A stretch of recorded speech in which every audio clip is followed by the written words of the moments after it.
Grammar for IELTS. What do we mean exactly? What is important when we talk about grammar? You can see I put 2 question marks here. So there are 2 things that matter. Can you guess what they are? Tenses. Variety of tenses. Variety. Thank you very much. And the other thing? You said tenses. Okay, I use different tenses, but they need to be, can I write something wrong and expect to get a good score with my grammar? Accuracy. Ah, good. Thank you very much. Accuracy is being correct. So what you write needs to be correct, grammatically speaking. A very simple example. If you have a sentence with she, can you continue the sentence like that? Is that sentence correct? No, obviously not. And if you write that in your IELTS, you're going to lose some mark in the grammar area because this is the correct sentence. So this is what we mean by accuracy.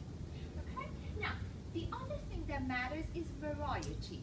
You might write sentences that are completely correct, 100% correct, but they're all like this.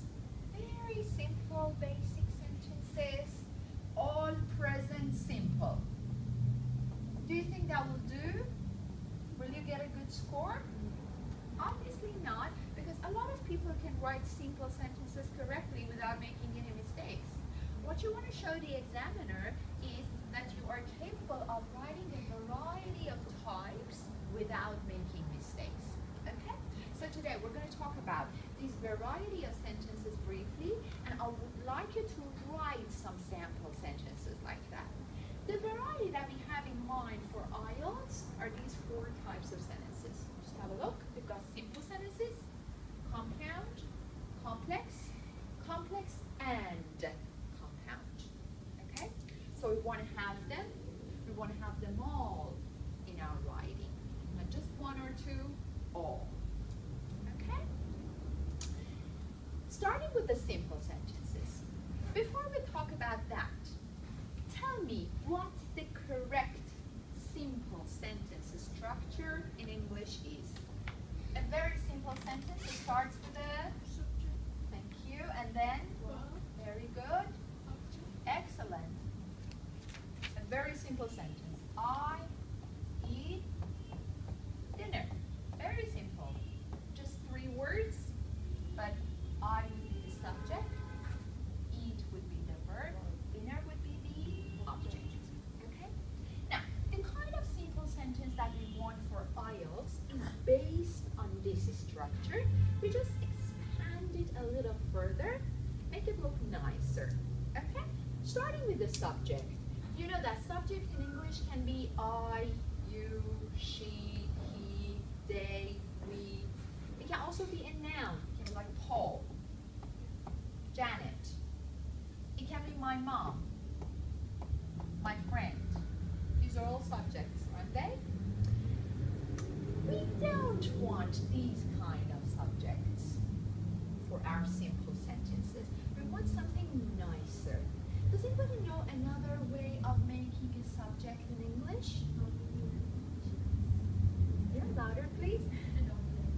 Nominalization. Yeah, that's just a fancy name. It's very simple. What you can do is to add ing to a verb. Once you do that, that becomes a noun. And as we discussed here, every noun can be a subject. Okay? So if I want to talk about read a book, how can I make it a subject? Reading a book.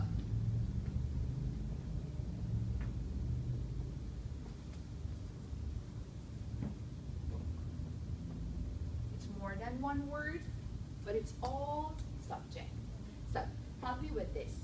Work in a shop. Working. Work part-time. Working part-time. Thank you.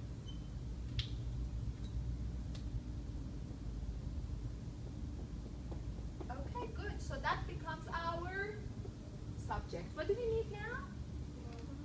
We need a verb. Okay. Can we use any verb we want?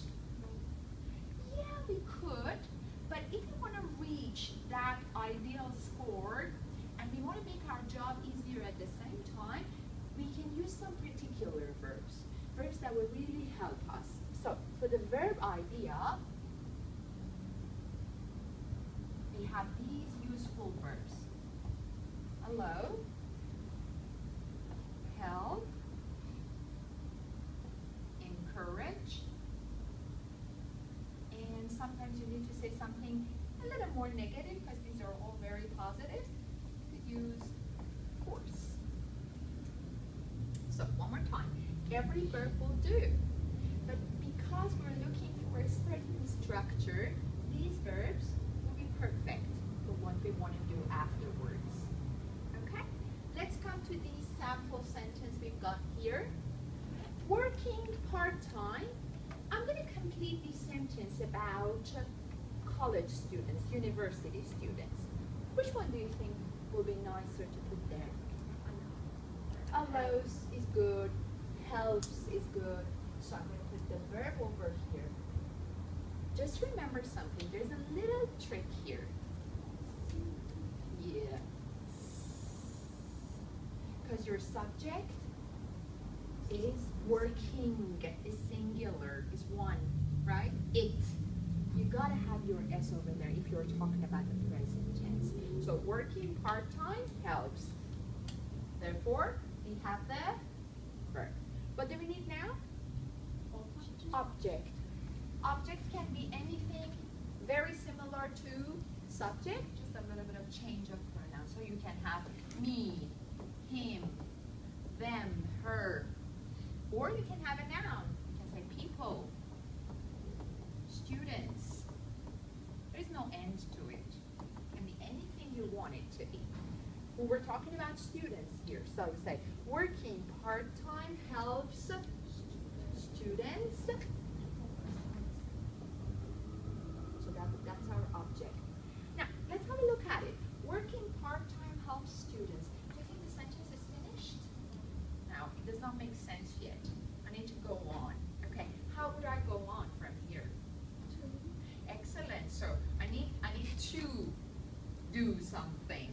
Okay, your senses tell you that it should be to something. So what I have after here is called infinitive. Infinitive means to plus a verb. Okay, so let's continue this. Working part-time helps students to focus on their studies. To what else? Ideas. To make some money at the same time. Okay, to make some money. Okay, so that is our infinitive. Therefore, this is our complete sentence structure. A subject, but not any subject.